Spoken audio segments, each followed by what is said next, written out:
مولانا صاحب گزشتہ عرصے میں سوشل میڈیا پر فلموں اور ڈراموں میں نکاح کے متعلق بحث زد عام ہے۔ برائے مہربانی قرآن و سنت کی روشنی میں رہنمائی فرمائیں۔ دیکھیے، اس پر تفصیل سے بات سوشل میڈیا پر ہی آ بھی چکی ہے، لیکن 3 باتیں آپ نے ہمیشہ یاد رکھنی ہیں کہ فلموں اور ڈراموں کے اندر جو نکاح ہوتا ہے یہ محض تمثیلی طور پر نکاح ہوتا ہے، علامتی طور پر نکاح ہوتا ہے، فرضی نکاح ہوتا ہے، اور اس میں جو مرد اور عورتیں یہ اس تمثیل کو، اس حکایت کو، اس لکھے ہوئے کو نقل کر رہے ہوتے ہیں، اور کسی اور کی چیز لکھی ہوئی نقل کرنے سے نہ نکاح منعقد ہوتا ہے اور نہ ہی طلاق واقع ہوتی ہے۔ یہ ہے پہلی بات۔ تو اس پہلی بات کی روشنی میں اگر آپ اس کا خلاصہ سمجھنا چاہیں تو خلاصہ پہلی بات کی روشنی میں یہ ہے کہ فلموں اور ڈراموں میں جو منعقد ہونے والے جو نکاح ہیں تو یہ شرعاً منعقد نہیں ہوتے۔ لیکن دوسری اور اہم ترین بات حدیث مبارکہ کے اندر ہے، نبی کریم صلی اللہ علیہ وسلم نے فرمایا کہ ثلاث جدہن جد وہزلہن جد، کہ 3 چیزیں ایسی ہیں کہ جن کی حقیقت بھی حقیقت ہے اور ان کی مذاق بھی حقیقت ہے۔ یعنی اگر وہ 3 چیزیں حقیقی طور پر کہی جائیں تو تب بھی وہ منعقد ہو جائیں گی، اگر مذاق کے طور پر ان کو کوئی کرے تب بھی وہ منعقد ہو جائیں گی۔ وہ 3 چیزیں کون سی ہیں؟ نمبر 1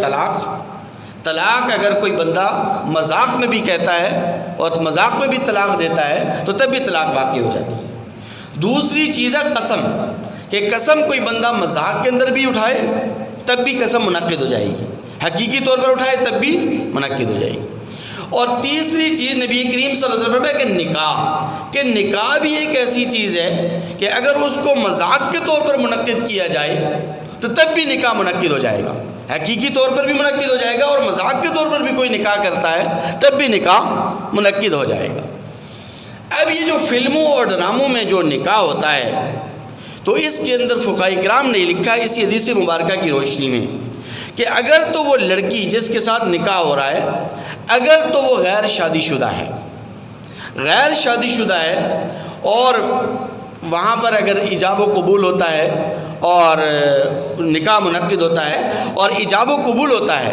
اور باقاعدہ اور باضابطہ طور پر گواہ بھی قائم کیے جاتے ہیں، گواہ بھی قائم ہو جاتے ہیں، تو پھر نکاح منعقد ہو جائے گا۔ کیوں؟ اس لیے کہ شرعی طور پر جو ایجاب و قبول ہے وہ بھی ہو گیا، اور دوسری بات یہ کہ گواہ بھی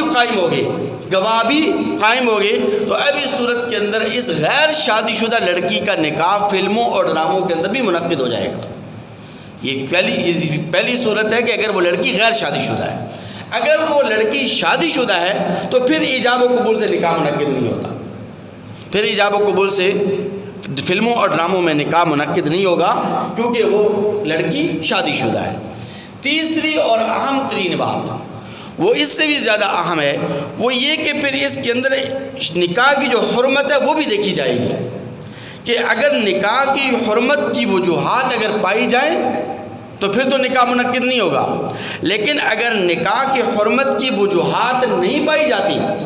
کوئی ایسی وجہ نہیں ہے کہ جس کی وجہ سے نکاح منعقد نہ ہوتا ہو، نکاح حرام ہوتا ہو،